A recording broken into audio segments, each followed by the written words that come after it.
ने बड़ी कमाल की बात कही है। ज़िंदगी में हम उसी दिन बड़े हो जाएंगे जिस दिन अपने आंसू पोंछकर स्वयं खड़े हो जाएंगे। नमस्ते दोस्तों, मेरा नाम राहुल मुजावदिया है।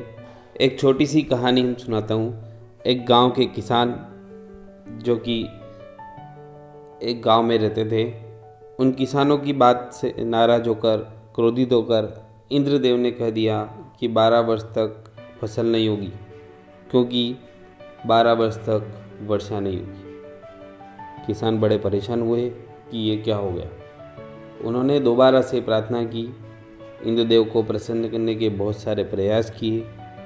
इंद्रदेव फिर से प्रकट हुए और किसान बहुत प्रार्थना कर रहे थे, तो उन्होंने कहा कि एक उपाय बताता हूँ। इसका उपाय यह है कि भगवान शिव अगर डमरू बजा दे तो उसी क्षण आपके गांव में बारिश हो जाएगी। लेकिन इसके लिए आपको उनको प्रसन्न करना होगा। उधर इंद्रदेव ने भगवान शिव से आग्रह किया कि प्रभु कुछ भी हो जाए, आप डमरू मत बजाना। गांव के किसान जो हैं, उनकी बात, गांव के किसानों की बात से मैं नाराज़ हो गया हूँ, अप्रसन्न हो गया हूँ और मुझे क्रोध आ गया और मैंने कह दिया कि आप मेरी बात रख लेना और डमरू मत बजाना।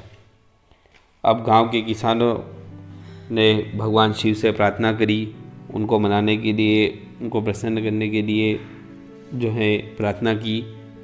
लेकिन भगवान शिव ने उनकी प्रार्थना के बाद दर्शन दिए। तो गांव के किसानों ने वही बात रखी कि इंद्रदेव हमसे नाराज़ हो गए हैं, क्रोधित हो गए हैं, अब आप ही कुछ चमत्कार कीजिए और डमरू बजा दीजिए जिससे बारिश हो जाएगी।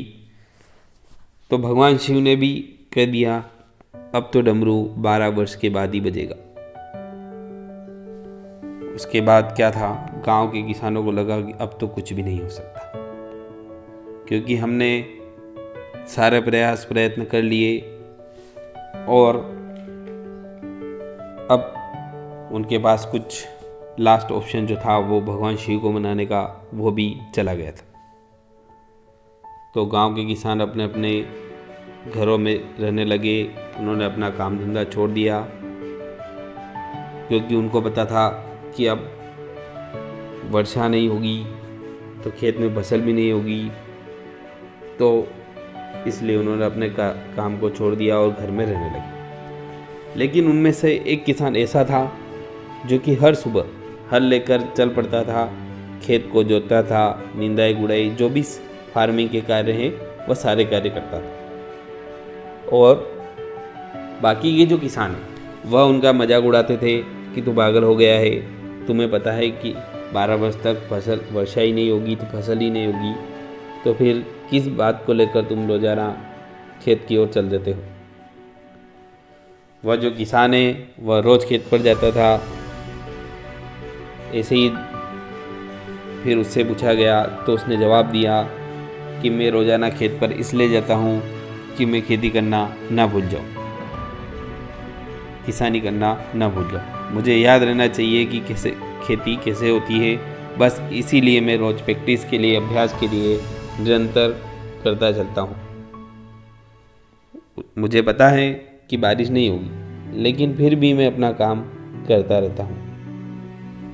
डेली ऐसे ही होता था। रोज़ वह व्यक्ति खेत की ओर निकल जाता था और डेली जो है बाकी जो किसान हैं वह उसकी जो है मजाक उड़ाते थे और रोज़ उसी के बारे में चर्चा करते थे। एक दिन माता पार्वती ने उनकी जो चर्चा सुन ली और तुरंत महादेव जी के पास गई और भगवान शिव से कहा, प्रभु, गांव के किसान आपस में बातचीत कर रहे हैं कि एक किसान ऐसा है जो रोज़ खेत पर जाता है और वह कहता है कि मैं किसानी करना न भूल जाऊं, इसलिए मैं डेली खेत पर जाता हूं और निरंतर प्रयास करता है। तो भगवान शिव से कहा कि मुझे चिंता अब यह सता रही है कि यदि आप 12 वर्ष तक डमरू नहीं बजाएंगे तो कहीं आप डमरू बजाना न भूल जाए। भगवान शिव को बाद में दम लगा और उन्होंने तुरंत अपना डमरू उठाया, यह जांचने के लिए कि डमरू बज रहा है या नहीं। उन्होंने डमरू उठाया और डमरू बजाया और उसी पर उस गांव में वर्षा हो गई। जो गांव के किसान थे बाकी सारे मायूस हो गए कि हमने तो बीज बोया ही नहीं था तो फसल होगी कहाँ। लेकिन वो मात्र किसान जो निरंतर प्रयास कर रहा था, उसके खेत में कुछ समय के बाद फसल लहलाने लगी और फसल हो गई।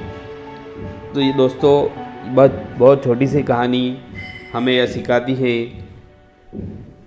कि हमें प्रयत्न जारी रखना चाहिए, क्योंकि डमरू कभी भी बच सकता है। दोस्तों, अपनी ओर से मेहनत करना मत छोड़िए, प्रयत्न करना मत छोड़िए।